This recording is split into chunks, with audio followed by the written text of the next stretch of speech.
Is this on now? Okay, great. So my name is Dana Brown. I live in Richmond. I work as a veterinarian in West Greenwich. And I've been a member of the Moms Demand Action for Gun Sense in America pretty much since the Sandy Hook shooting, when I was driving over to my son Carter's school, and I thought, well, I'm in the fray now. Like, I don't know what I have to do. I don't know if it has to be a sea change, if we have to become more faithful and nicer to each other. But whatever I have to do to improve safety, I'm in. I'm in because I got a dog in the fight now, right? And so what I've been doing is, as part of Moms Demand, I'm their faith outreach lead. So I talk to peace groups, I talk to churches, and I say, hey, there's this House Bill 7575, which is the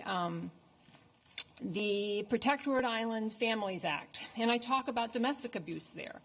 And sometimes I talk to 50 people, sometimes I talk to 5 people.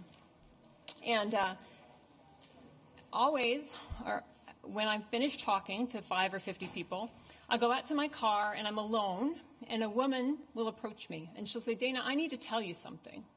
And I say, okay, talk to me. I kind of feel honored to have these conversations. But this is what I've heard. I talked to, I don't know, it's probably 75 or 80 people. A woman came up to me after and told me that her sister had been killed in a domestic dispute. I have a good friend. She's been my friend for a long time, but until I started working on domestic abuse through Moms Demand, she didn't tell me this story, but she told me that her father had killed her mother and then killed himself with a firearm. But so I've become a safe place for these stories, right? I met a grandmother who was threatened with a gun in a relationship when she was a young woman, and it was probably 40 years ago. And she said, Dana, I still go grocery shopping, and I'm expecting to see this person with a gun. I have friends who say, Dana, that happened to me when I was 18 years old. And I have clients. I have a client that's here tonight that told me a story about being thrown through a plate glass window by an ex-spouse. And this one surprised me. I've met people who work in the jails who tell me of the shame and the remorse of the perpetrators of domestic violence, that they're expressing remorse for that crime that they committed. So the story surprised me a lot, first of all, because I have a full-time job and a full-time family and a full-time activities, and I don't spend that much time talking to peace groups and churches, right? But how can someone come up to me every time and tell me some horrible story? I don't, it's crazy, right?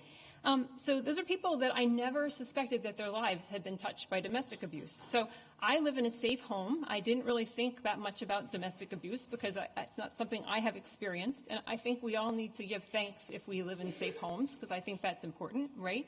But I don't think we can forget those people who don't live in safe homes. And we know from studies that have been done, there are 23 states and the District of Columbia that restrict guns from people who have protective orders in place, right? And in those states, we know that there's a 25% reduction in firearms deaths in states that have done that. And so passing this law is not a panacea. Like, it's not going to prevent every single domestic violence gun death. We know that.